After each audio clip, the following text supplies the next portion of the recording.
So you were filling some big shoes, and you're probably going to answer that question a million times. Yeah. What it's like to take over for a 50-year veteran. Does that really hit you? Yeah, half a century is quite a long time, isn't it?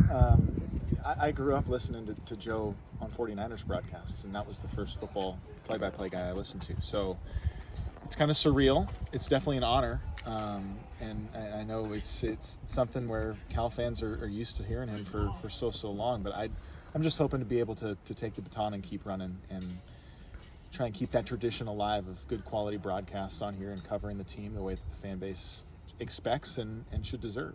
And you're going to be working with another Cal legend of another sort, Mike Pulaski, who had some tremendous success as a quarterback here, and he's been in the booth for a while too. Have you had a chance to talk with him much? No, not too much. Reached out to him. He's been on vacation doing his thing, catching fish up in Montana. So I'm looking forward to it because coming from my perspective, he's going to have so much knowledge in the booth already that will help me do my job better. And obviously the X's and O's, he's excellent at that. Listened to him for a number of years, really knows it, knows the history. So that'll be a big help to me, and I'm looking forward to calling games with him. He sounds just like a fun guy, and I know he brings that energy and great stories. So I'm hoping to match that energy, and I think we'll pair well together. What's the last 11 years, how's that taught you to kind of put you in place to do what you're going to do here? Yeah, I didn't know where my broadcasting career was going to take me when I started. I just knew that I wanted to find the peak. And to me, this is a great step forward to find that. And obviously, I was in a spot of comfort for more than a decade, but it got me to a point where I could polish my craft and work on my craft. And now I'm trading in the blue and gold for blue and gold. So it makes it a lot of fun. And it's a lot of fun because it's a Bay Area connection still. And it's still, while it's away from a team that I've covered for 10 years, it's still a bit of a comfort zone for me. So it was a great transition, and obviously a big step up to cover this team.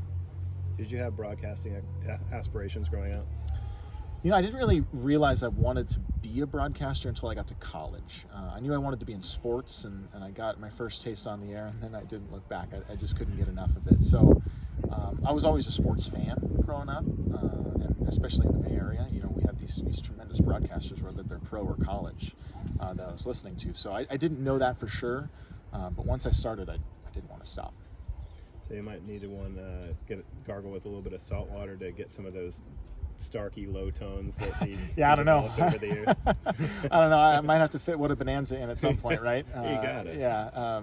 And I've reached out to Joe too, and we've talked in passing at those Bay Area media days that we used to do, and I mean he's obviously a great guy, and I'm looking to carry on that tradition. I know it's delicate, and I want him to be a part of it still.